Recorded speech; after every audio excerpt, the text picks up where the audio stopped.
গতিশীল সময় কারোর পরোয়া করে না। সময়কে শিকল পরিয়ে আটকে রাখা যায় না। সময় বড় বেয়ারা, কাউকেই রেয়াত করে না। তবু কিছু মানুষ ভাবেন তারা বোধহয় সময়ের থেকেও বেশি শক্তিশালী।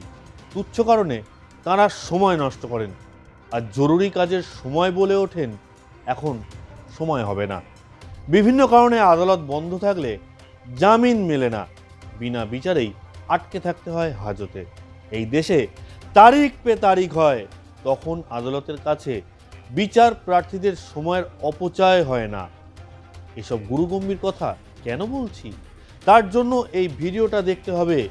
ভিডিওটি দেখার পরে যদি আপনার সময়ের অপচয় হয়, তার জন্য আগাম ক্ষমা চেয়ে নিচ্ছি।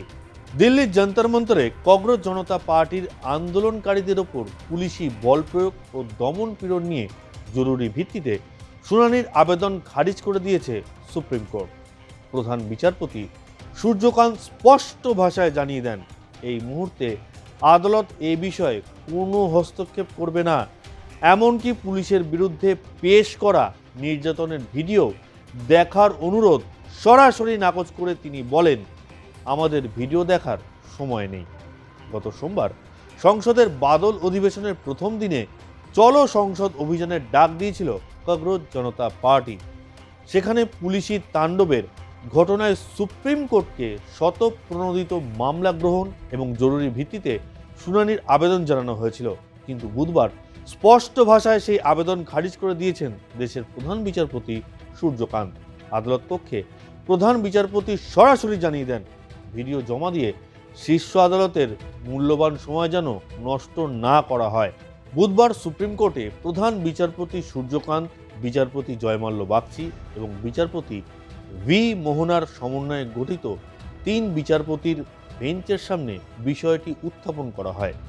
আবেদনকারী শীর্ষ আদালতের কাছে আর্জি জানান, কেন্দ্রের শিক্ষামন্ত্রী ধর্মেন্দ্র প্রধানের পদত্যাগ এবং ন্যাশনাল টেস্টিং এজেন্সি বা এনটিএর আমূল সংস্কারের দাবিতে হাজার হাজার ছাত্রছাত্রী যখন সংসদের দিকে এগোচ্ছিলেন, তখন দিল্লি পুলিশ তাদের ওপর মারাত্মক হামলা চালায়। তাই শীর্ষ আদালতের উচিত এই বিষয়ে শতপ্রণোদিত হয়ে হস্তক্ষেপ করা।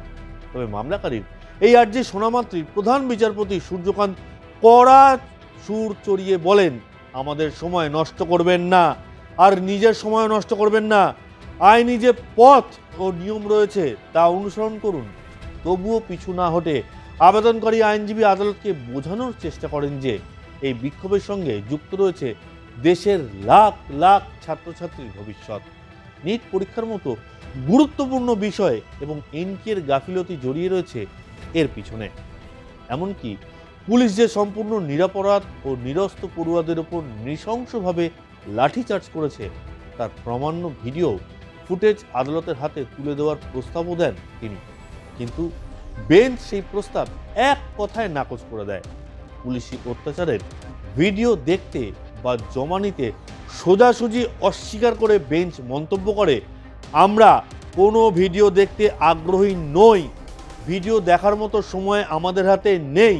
এরপরে 3 বিচারপতির বেঞ্চ সংক্ষেপে ধন্যবাদ জানিয়ে জরুরি শুনানির আর্জি বাতিল করে দেয়।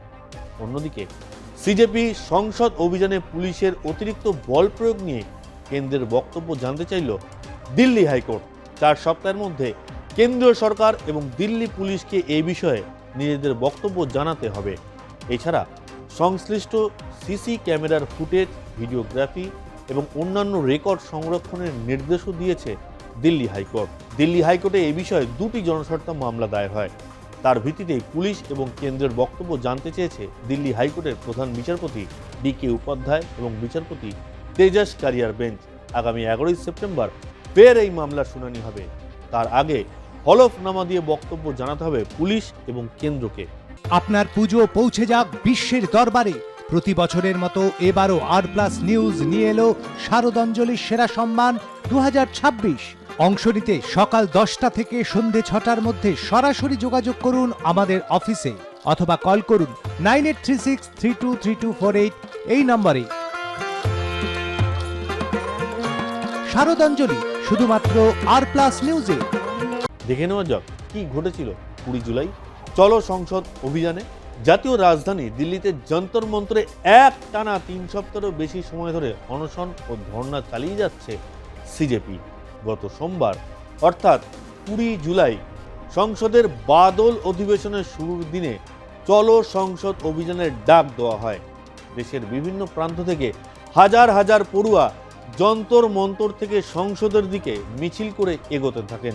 তাদের দাবি ছিল একটাই, একের পর এক প্রশ্ন ফাঁসের দায় নিয়ে শিক্ষামন্ত্রী ধর্মেন্দ্র প্রধানের পদত্যাগ, একের পর এক পরীক্ষার্থীর আত্মহত্যার ঘটনায় নিরপেক্ষ তদন্ত এবং বিচার ও এনটিএর সংস্কার। মিছিলটি সেন্ট্রাল দিল্লির দিকে এগোতেই দিল্লি পুলিশ ব্যারিকেড গড়ে তা আটকানোর চেষ্টা করে, কিন্তু বিকেলের দিকে ক্ষুব্ধ আন্দোলনকারীদের একটি বড় দল পুলিশের সেই বহুমুখী ব্যারিকেড ভেঙে সংসদ ভবনের খুব কাছাকাছি পৌঁছে যায়।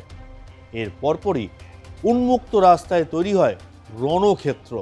ভিড় ছত্রভঙ্গ করতে নিরাপত্তা রক্ষীরা কাঁদানে গ্যাসের সেল ফাটায় এবং ব্যাপক লাঠিচার্জ শুরু করে।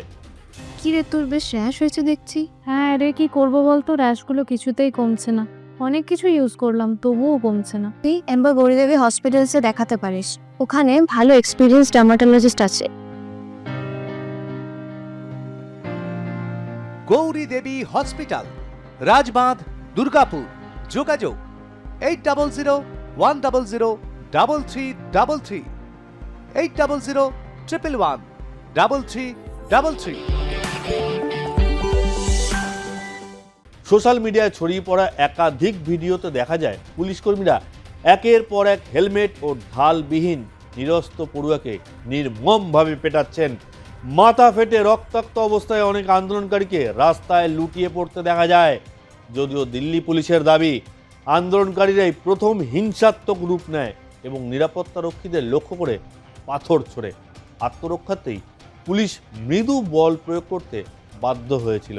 হাসপাতাল সূত্রের খবর, পুলিশের এই বল প্রয়োগের ঘটনার পর প্রায় 100 জনেরও বেশি আন্দোলনকারী জখম অবস্থায় চিকিৎসা করাতে আসেন, কিন্তু দিল্লি পুলিশের মতে আহত পড়ুয়ার সংখ্যা 60 জনের কাছাকাছি। সুপ্রিম কোর্ট জরুরি ভিত্তিতে আবেদন শুনতে রাজি না হয় এখন পুরো বিষয়টাই স্বাভাবিকভাবেই আইনি প্রক্রিয়ার মধ্যে দিয়ে এগাবে। তবে এই ঘটনাকে কেন্দ্র করে সংসদ থেকে রাজপথ, কেন্দ্রের মোদী সরকারের ওপর যে রাজনৈতিক চাপ উত্তরোত্তর বৃদ্ধি পাচ্ছে সে বিষয়ে কোনো সন্দেহ নেই।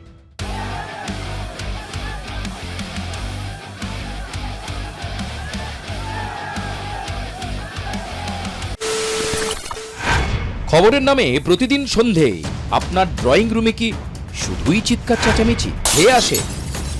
বিতর্কের নামে চলে গালাগালি আর কাদা ছোড়াছুড়ি। এবার সময় পরিবর্তনের, কারণ আমরা কান ফাটানো চিৎকারে বিশ্বাস করি না। আমরা বিশ্বাস করি খবরের সত্যতায়। আমরা কোনো পক্ষের হয়ে গলা ফাটাই না, আমরা সাধারণ মানুষের হয়ে প্রশ্ন তুলি। চিৎকার নয়, শুধু খবর হবে যেখানে বিতর্ক আছে কিন্তু কুৎসিত ঝগড়া নেই। সঠিক তথ্য, বিশ্বস্ত খবর। নজর রাখুন আর প্লাস নিউজে।